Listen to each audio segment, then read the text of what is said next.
Hamilton ETFs never sleeps because always have these type of innovation and come up with a new type of ETFs. So to make sure that you as a passive income investors, you have options when it comes to investing your money. Not only you have this type of particular ETF or that particular, but you have a variety of ETFs to choose. But whenever they're coming up with these ETF, it's hard for most people to follow, to be able to know when exactly it is. And that's why it comes person like me, where I'm going to always bring these type of updates.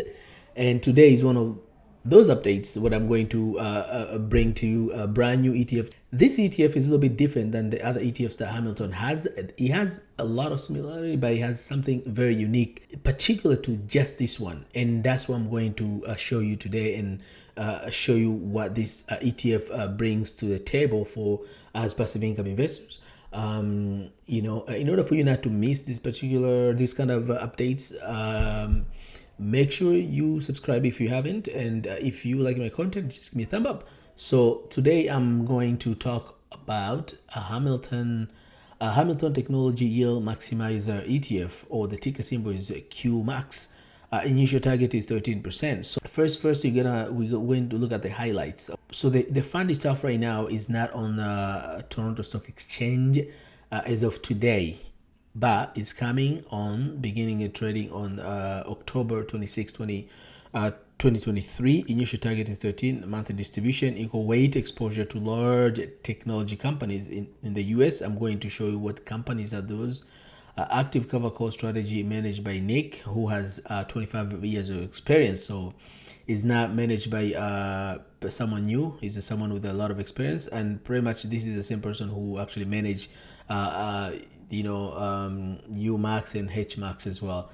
So who this particular ETF is going to be good for is going to be good for a person who is looking for higher monthly income, who is looking for tax efficiency, and who also wants to a modest long-term growth potential from US tech companies. And you want to do that because you want to reduce the volatility from actually holding the particular stocks directly. Investment objective of this fund, or QMAX, is designed for attractive monthly income while providing exposure to portfolio of primarily large cap US technology equity. To reduce the volatility, this ETF will employ something you might know is called covered call strategy. And QMAX does not use leverage. Some other ETFs use leverage, but they do not use leverage. So that's a good, because with this high interest rate, when you use leverage, of course, you pay higher in interest, borrowing money. And that's because you don't use leverage. So you have more to offer to pay your investors or to pay your shareholders, right? So that's good. And also reduce risk as well, because when you use a leverage, there's more risk added on top of the cover call that you're rating. Let's look at of course, the yield is going to be 13%. That's the initial. We don't know what it might increase, right? Because it always increases as the stock falls, or it might go down, but it's pretty much at 13% right now. What makes QMAX different? So here's what I'm going to tell you what that makes difference. Before I come to this one, I'm going to what they cover, what sectors they have. So they have communication, which is 20%. Consumer discretionary is about 13%. And we have technology is about 66%. As you know, the name itself is a technology. So most of the companies that are this investing in is going to be technology. We look at the ticker symbol. We have Apple, we have Adobe, we have Applied Materials, we have AMD, which is advanced micro device. Amazon, we have Broadcom, Alphabet, Intuit, or TurboTax. That's a company behind TurboTax. We have a Meta platform, which is of course Facebook, and we have Microsoft, we have Netflix, we have Nvidia, we have Qualcomm, we have Tesla, and Texas Instrument. And you can see they're all equal weight is about 6.7. That's how they divided their stock, and there are about 15 of them. So there's a different little bit. The other ones were, for example, 10, and we have 10, we have 12, but this time it's 15 of them. We look at the fund details, right? Hamilton fund, of course, are available purchase on Toronto Stock Exchange. So I mean, you're going to use your brokerage like Quostrade, Simple. you'll be able to buy this QMAX, and you can use any type of account you have. If you're TFSA, RSP, or whatever account you might have, you can buy this one. Also taxable account as well. Ticker symbol will be QMAX, and primary exchange will be Toronto Stock Exchange, or TSX. Anticipation, inception date is coming soon, and I've showed you here is coming. It will be incepted on October 26. That's it, the anticipation date that is coming to the market. So watch for that date, and also whenever it comes out, I'm going actually to give you an update on that day, so make sure you don't miss.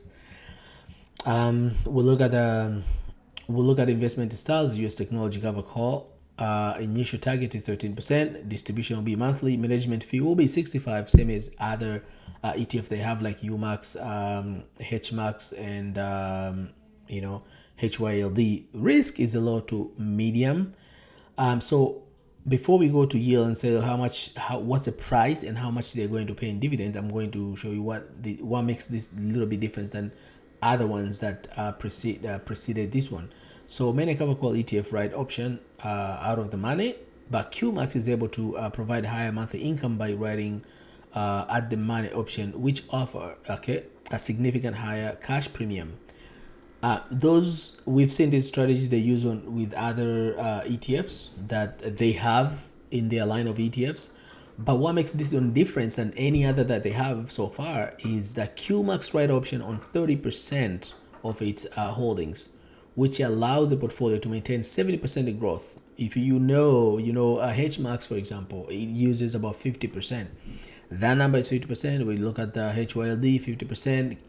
UMAX, it writes also on 50% of a portfolio, and they leave 50% for growth. But this time they're going to leave 70% for growth. So this is very different than other ETFs that they have.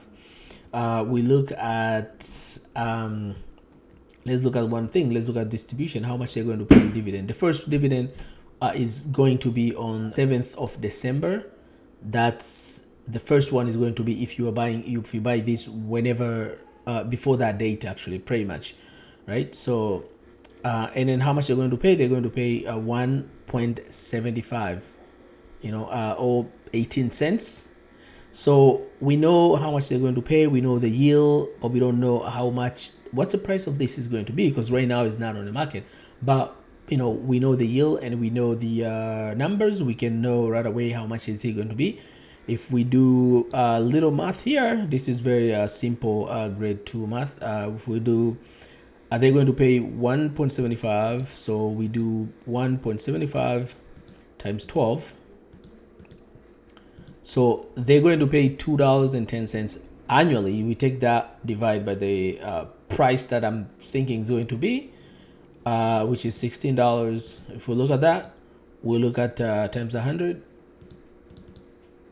we get the yield of 13.125. So the price is going to be 16. We know the price is going to be 16. We know the yield. We know how much they're going to pay in dividends. So that's pretty good, exciting news. I just want to give you keep you in the loop and update you on this one. Again, make sure you don't miss any of the updates that I'm going to release. Thank you very much for watching, and that's all for today. Till we meet again next video. Bye bye.